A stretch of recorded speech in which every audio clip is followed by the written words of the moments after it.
తెలంగాణ అంటే సంస్కృతి, సాంప్రదాయాలతో నిండిన భూమి.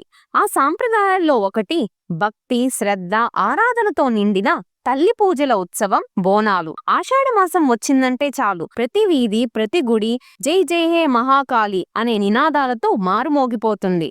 ఈ సంవత్సరం బోనాలు ఉత్సవాలు జూన్ 26న గోల్కొండ శ్రీ జగదాంబ అమ్మవారి తొలి బంగారు బోనం సమర్పణతో ప్రారంభమయ్యాయి. జూలై 24 వరకు రాష్ట్ర వ్యాప్తంగా భక్తులు తమ మొక్కులు తీర్చుకుంటూ బోనాలు సమర్పిస్తున్నారు. ఈ వీడియోలో మనం తెలుసుకోబోతున్నాం బోనాల పండుగ యొక్క అసలు చరిత్ర, ప్రాధాన్యత, ఎలా ప్రారంభమైంది, ఎక్కడెక్కడ ఘనంగా జరుపుకుంటారు, ఇందులో భాగమైన రహస్య విశ్వాసాలు మరియు ప్రభుత్వ ప్రయాణం. ఈ బోనాల సాంప్రదాయం ఎంతో కాలం క్రితమే మొదలైంది. కాకతీయుల కాలం నుంచే ఇది ప్రాచుర్యంలో ఉంది.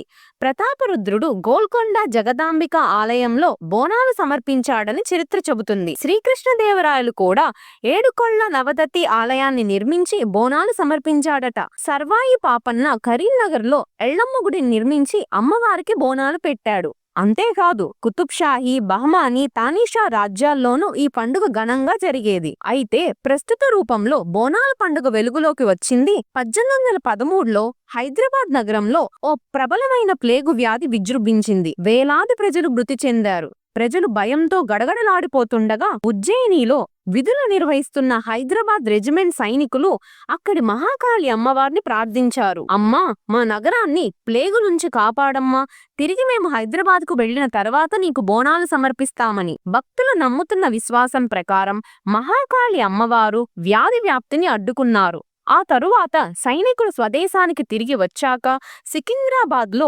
ఉజ్జయినిలోని దేవాలయం తరహాలో ఒక మహాకాళి దేవాలయాన్ని నిర్మించారు. ఆ దేవాలయంలో అమ్మవారికి బోనం సమర్పించారు. అప్పటి నుంచి ప్రతి సంవత్సరం ఈ పండుగను భక్తితో జరుపుకుంటున్నారు. బోనం అనే పదం భోజనం అనే సంస్కృత పదం నుంచి వచ్చింది. దేవతకు సమర్పించే ప్రసాదాన్ని బోనం అంటారు. మహిళలు తమ ఇంట్లో అన్నం, పెరుగు, బెల్లం, పాలు కలిపి బియ్యంలో పెట్టి మట్టి కుండలో బోనం తయారు చేస్తారు. దానిపై దీపం వెలిగించి తలపై మోసుకుంటారు. ఇది తల్లికి ప్రేమతో, భక్తితో సమర్పించే పూజార్పణ.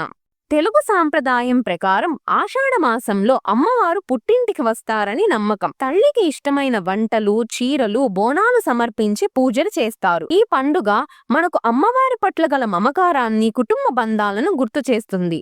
బోనాల ఊరేగింపుల్లో ముందుగా కనిపించేవాడు పోతురాజు. ఒంటిపై పసుపు, చేతిలో కొరడ, కాళ్లకు మెడలు, శబ్దంతో దద్దరిల్లే డప్పులు. పోతురాజు అంటే అమ్మవారి తమ్ముడని నమ్మకం.